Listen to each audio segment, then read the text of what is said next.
So I'm going to talk about the usefulness of the state and transition models, especially disturbance response groups in designing fuels treatments, habitat improvements, vegetation management treatments. I've spent time out in the field with Patty and Tamsin and Paul quite a bit. So I was the test case. So I've made all the mistakes so you can learn from me now, because I never really had those. I wasn't really using disturbance response groups or the state and transition models when we designed a lot of our projects. When I started with, back in about 2004 doing a lot of treatments for the BLM. So as you all know, the BLM, I like to do things on the ground, but it seems like when we get into it, most of our time's tied up with planning and NEPA, FOIA requests, litigation, stuff like that. So when you are doing something out on the ground, you want to make sure that you have the best bang for your buck, that you're spending the money that you do have available and putting it somewhere where you think that you're going to have, where you know you're going to have really good success, because you rarely get to come back. And the state and transition models are a great tool to use to help you select that appropriate tool, so that most likely you don't have to come back and spend more money, do more NEPA, do more administration. So anyway, I'm going to get going here because I know we're already behind schedule. So first off, when I do planning for a project, I do large-scale planning because it's going to cost me the same money. I'm going to spend the same amount of time doing a small-scale project as I will a large-scale project. So I just as well do the largest that I can. So we normally plan on a watershed scale, and it's usually good for 10+ years. So if I do a plan, I'm going to be implementing that plan over the next 10 years or more. And I have to deal with a lot of different issues: sage grouse, livestock grazing, horses, and everything. So I have to try to figure out what's the best objective that I need to manage for, and then determine what tool I need to implement that to meet those objectives. So normally we just have a planning area, a watershed area, but within this watershed area there you have the different soil map units that Joel's talking about. So within these soil map units there's also ecological site descriptions, because in this one area right here I may have 3 or 4 different soil associations within this map unit here, and then they all have different ecological sites. So it's what I want to do. I want to do something that's most simple for me, and most simple for me to explain to the public what I'm trying to do out there. Plus I want something that's going to be defensible, which the state and transition models are getting us that way, so that if I say I'm going to do this project here, it's going to have this impact, I have something to go back on and say, hey, I have the science here to prove it. So within here, we're going to want to work within the different disturbance response groups to help us to do something a little bit more simple than going out and designing a treatment for every little ecological site, because just throwing a postage stamp at it isn't going to do very good, and it's going to cost you the same amount of money. So then within the soil map units, we have different treatments in here that we devise, and it's based on and it can be based on these disturbance response groups. So you may have 7 or 8 different ecological sites that are within one disturbance response group, and the state and transition models will help you determine what treatments to implement within here. So this is kind of taking what Joel and Tamsin already talked about and getting down to on-the-ground implementation of what we're doing. So I'm going to give a few examples here. I'm going to take 3 different disturbance response groups that we had for MLRA 28B. So we have 2B, 3B, and 7B, and I'll kind of go through those real quick and just explain what they are, and then some different treatments and examples. So disturbance response group 2B it represents 7 ecological sites, and it's mostly all black sagebrush. So the modal site is a shallow calcareous loam, 10 to 14 inch precipitation zone is the name of the site. And the soils are shallow to very shallow, well drained in the mesic regime. Typical vegetation is black sagebrush, blue bunch wheatgrass, cliff rose. A lot of the times, you know, we're seeing antelope bitterbrush a lot in these as well, and then Indian ricegrass and sandbergs. And when we're out in the field a lot, you know, we're always debating back and forth what's our favorite ecological site. You know, I know Paul and I always talk about it, and this one right here is my favorite ecological site. It's my most favorite ecological site to work in, at least in Nevada, that's where I'm working. So the annual precip is 10 to 20 plus. Most of them are less than that. You know, we're mostly looking at maybe 14 the top, but some of the ecological sites that are in this group do have, up on the higher elevations, can get up to 20 plus. And the elevations are 57 to 9,400 feet. So I'm just going to throw this other one in here. 3B is very similar. This is a Wyoming sagebrush site. You have more of a loamy soils. Vegetation is Wyoming big sagebrush, needle and thread, Indian ricegrass, thurbers, needlegrass, and blue bunch wheatgrass. Annual precipitation is 8 to 12 inches. And the modal site that they used on here is the Loamy 8 to 10, which is Wyoming sagebrush. So this picture here represents a shallow calcareous loam, 10 to 14. And if you notice in here, we got the black sagebrush in here. We got a lot of infilling of juniper trees, very little understory as far as grasses or forbs go. And this was taken in 2009. So then we have the state and transition model. So based on that site right there, if you look at this, you know, I figure we're probably right around 4.1, the community phase and state. So we're in the tree state. And within that tree state, we're in the 4.1 phase, which is the Utah juniper and single leaf pinyon are dominant, and you're losing your sagebrush understory, and your perennial grasses are decreasing. So when you're in here, you want to look at these different boxes and think, okay, if I'm currently right here, where do I want to go? Where do I want to be? What are my options?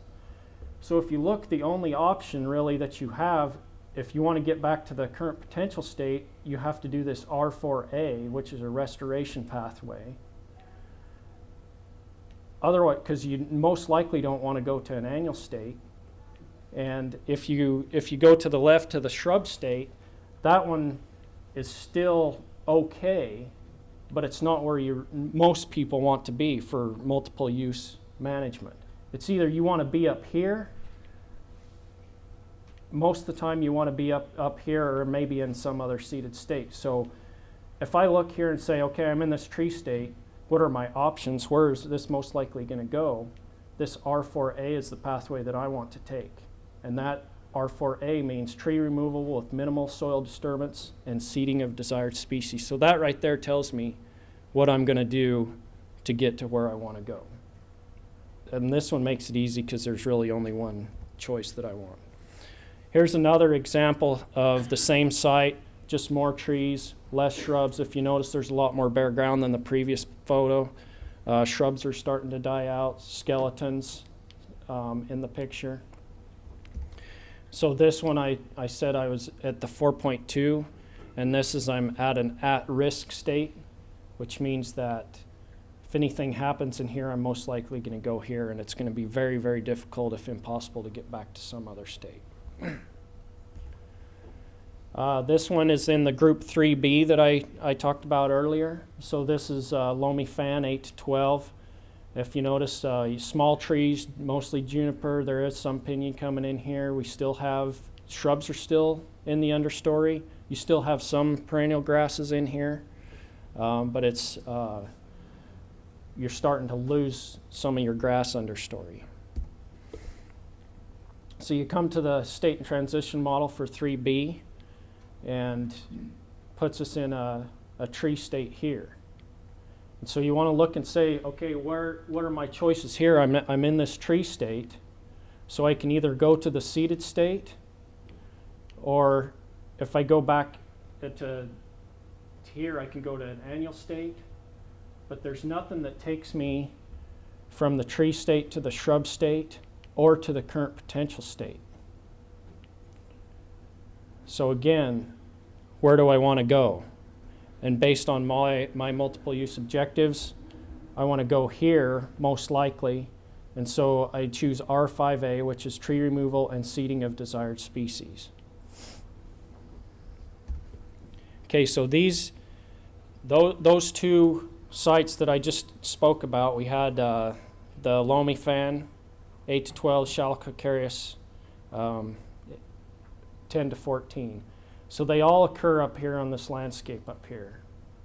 Okay, we have all these trees coming in here. In some areas, we had was 3B, group 3B, and some were 2B. But if you look at the restoration pathways, most of them were tree removal and seeding of species. So that's what we decided to do up here. We took the dozers and we were going to do a double chaining. So we chain one way, knock the trees down, apply seed, and then chain back the opposite direction, because then it pulls the trees out and then it covers the seed. So this is what we did. We used the chaining, and this is just some photos of the chaining taking place up here. Now I was going to, only one of these videos will work here. The other ones, I had other videos, but this is just kind of a video showing the chaining taking place if you've never seen one before.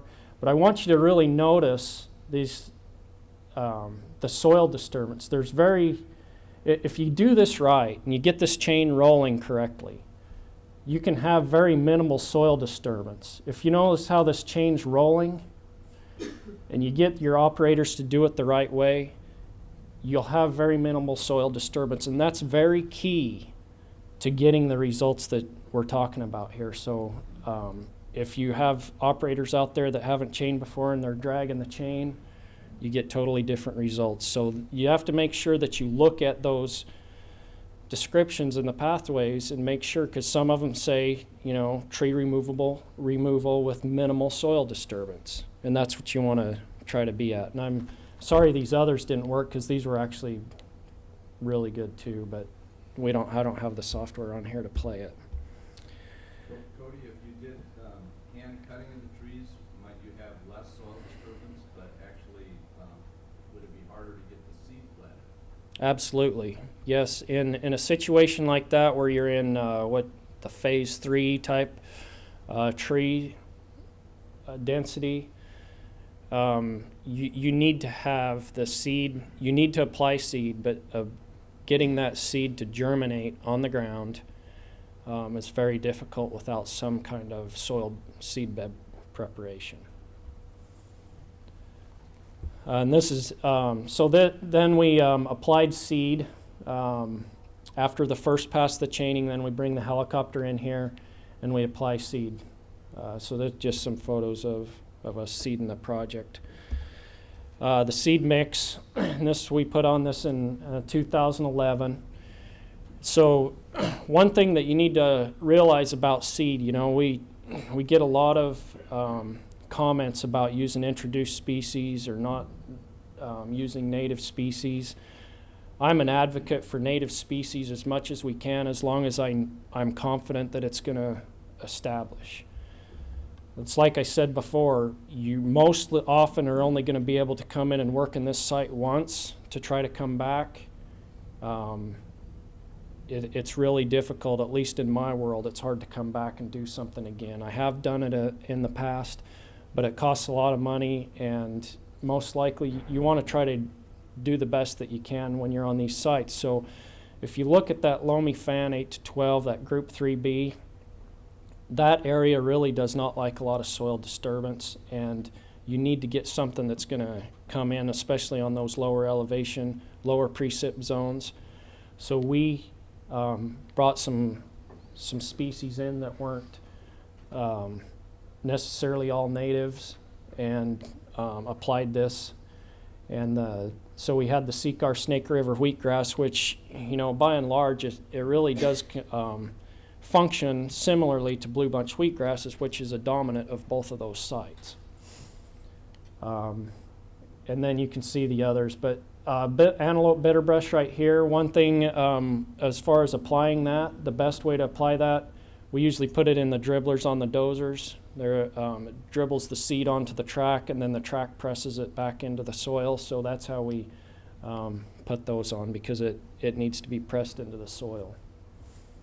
As far as the small amounts of needle and thread and scarlet globe mallow Wyoming sagebrush, it was just, we only had like a couple 100 pounds sitting around in the warehouse we need to get rid of, so that's why they ended up in the seed mix. And that's most often, we do that a lot too, so you have to deal with what you can. So back to the shallow calcareous loam 10 to 14. So this is a previous picture I showed you where we are in that tree state. And this is the same area just this last fall, the photos that we took. And that's the same with this one and this one. So you can see the difference, the diversity that we have out here as far as plant community goes. This right here is the chain got drugged pretty good right in this area, so you see the bare ground, but then you can see out in the distance we do have some pretty decent establishment. And then this is just a wider view, but I want you to notice there is cheatgrass in here. So we do have an annual invasive in here. But then a lot of this is the Secar Snake River. We did have a lot in the. Then I want to point out look at the black sagebrush and how healthy it looks now. So we basically went, both of those two photos, we were at 4.1 and 2 is what I'd showed before, so we were in the tree state, and now I had moved it to the current potential, which is basically dominated by perennial bunch grasses, but it does have annual non-natives present.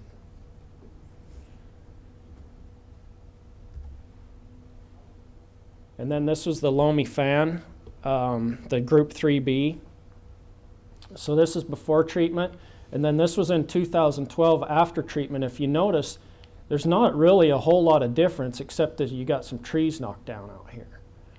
But then just last year in 2014 we went back again, and we're seeing a lot more of the bunch grasses coming in. But I do want you to notice too that we have rabbit brush in here now.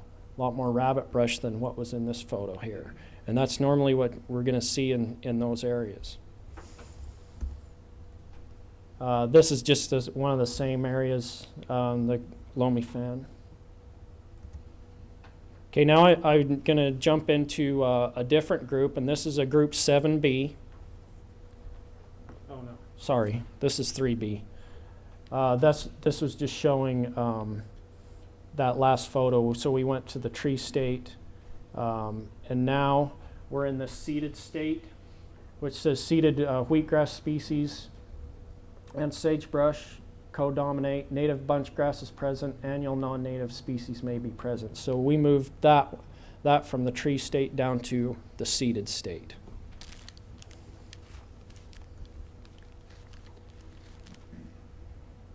And this was just another photo. This area, this would still fit in that group 3B, and I just had some photo points that we retook. This was before the chaining. This was after. And this is one that Tamsin took on one of her field trips out there. This was about, I think, just 1 year. This has been 2012, so it would have been 1 year after the treatment. And if you notice, a lot of this yellow that you see out in here is cheatgrass. But I want you to notice this, compared this photo right here and the density of these trees that you can see off in the distance. And I'm sorry I didn't have a better photo. This is just a long-range photo point that we had. But you notice the difference in the tree density there compared to what it was here. And this, this is Loamy Fan 8 to 12. That one is a different ecological site, but they're in the same group, disturbance response group. But notice what the difference in the density of trees, and then notice the response we got here. We have, there are good perennial grasses in here, but there are annual invasives as well. So the disturbance that we did here was probably too much with this amount of trees because we didn't have the understory shrubs like the previous photo. And so with this situation here, I would say we went from the tree state to the annual state, where it's annual non-natives are dominant and seeded species may be present is what this is. And the T5A is catastrophic fire and or inappropriate tree removal practices is what that is. So we had inappropriate tree removal practice. With inappropriate grazing. We're trying to be nice. Basically, I screwed up and when I shouldn't have. So this is, I'm just going to jump into one more disturbance response group. I'll try to run through this one really quick. This one's basically a mountain sagebrush community. The modal site is gravelly clay, 12 to 14.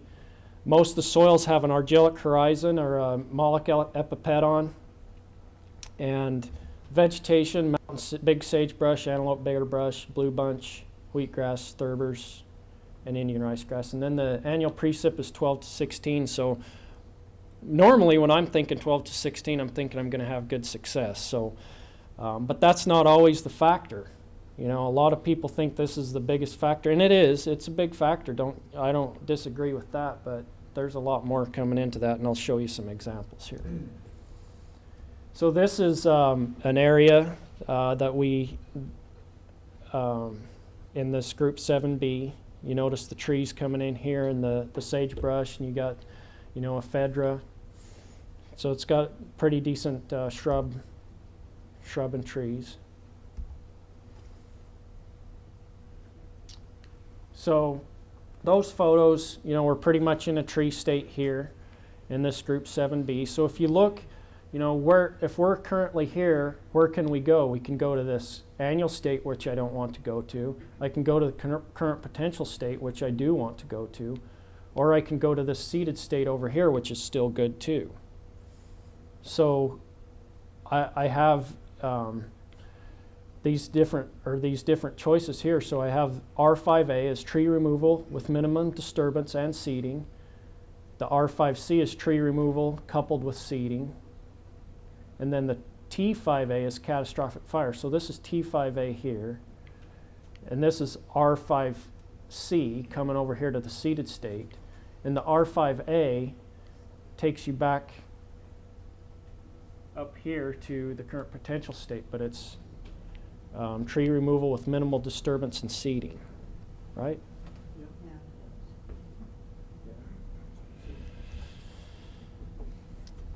So this is what we ended up doing here. And I didn't use I just want to tell you, I didn't have those when I devised this project, so I wish that I did. But so you look at this area here, we did a prescribed burn. We did it over 3 different years. We went in 2007.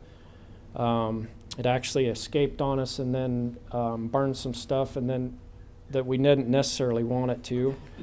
And then in 2009, we went back in because we didn't really see a bad response in the area that we burned in 2007. And then in 2009, we actually had some pretty decent response, even though we did have some invasives. So we went back in 2012 and then tried to do some more. However, in those previous years in 2007 and 9, we didn't have a lot of, the areas that we were burning weren't those thick treed areas like this. They were more open and had more shrubs. So for the most part, this is what we did the prescribed burning, but then we took one section that we burned and we seeded it with an ATV seeder just in the areas that we could get to, because I just had a feeling that it wasn't going to come back very good. So just some more pictures of the fire, and one of the reasons we were doing that is we had this major power line running through there and we wanted to reduce the fuels in there, and so we decided to burn mostly at night. Otherwise, we probably would have had a lot more problems. But if you look right here, this is pretty much the area we were targeting. If you look at this stuff up here on the top of the hill, that's where it ran out from us and burned up on this other hill up here. And it's some of that is basically the same disturbance response group. So this area right here, it's a south-facing slope. We burned it in 2012.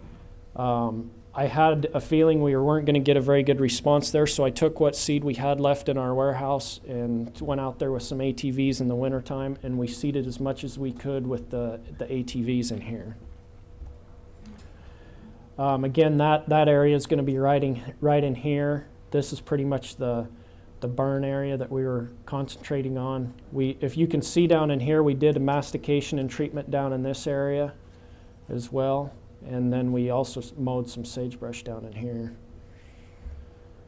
So the area that we seeded 3 years after the fire, this is the type of response that we got in the seeded area. And this area is not seeded. And you can see the perennial grasses in here compared to this here. And then this area right here was not seeded.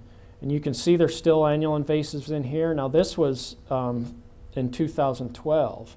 We went and visited that site just in May of last year. This site right here, you wouldn't believe the amount of cheatgrass that's in there now. It's a lot more than what this photo shows. And this one right here, we still have not very much cheatgrass and still some pretty good perennial bunch grasses. So basically we went from, this is where we were at the tree state, we did a prescribed burn, and we got the annual state. In some of that area, we're in the 4.1 annual non-native species dominate. Seeded species may be present, but then we also have mountain big sagebrush and rabbit brush dominate, and you have annual species. So if we get another disturbance in there, most likely we're going to get a lot of cheatgrass, and we do. I mean, we have some perennials in there. We have rabbit brush, but fire probably wasn't the best method to treat that site.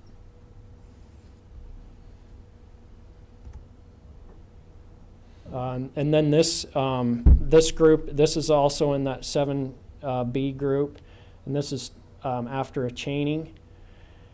And this is in the same area I showed the other chaining photos, but this actually is in group 7B, and we do have a lot of annuals in here as well in that site, because we just had more disturbance in here. I had one of the contractors that was chaining in here, it was their first time, and it's really hard, trying to get, I'm not saying it's all their fault either, because we probably should have done something less disturbing to the soil in that area. But anyway, then that area right there, we were in the tree state, and we're probably either here, yeah, and it moved it pretty much to this, back to the annual state. Some of it may be in this current potential state, but it's an at-risk state where you have annual grasses. Anyway, that's all I had. I just want to, I don't know if this one, yeah, and this is just one of the other treatments that we're doing as well. And the mastication is really less soil disturbing. You can see this area here. Look at all the shrubs that are out here and where they've already ground the trees. This works really well as long as you keep the depth less than 3 inches, and you're going to have to put some seeding in there. But if you want something that's maybe a little less disturbing and more controlled than chaining, this one's a good option here. Some of the other stuff that we're doing is, cut and removal and chip, biomass removal and hauling the biomass off. That's actually very successful as well as far as minimal soil disturbance. And then this is just cut and pile burning, and then Dixie harrow and the sagebrush. Anyway, sorry, Great. it probably took longer. Thanks, Cody.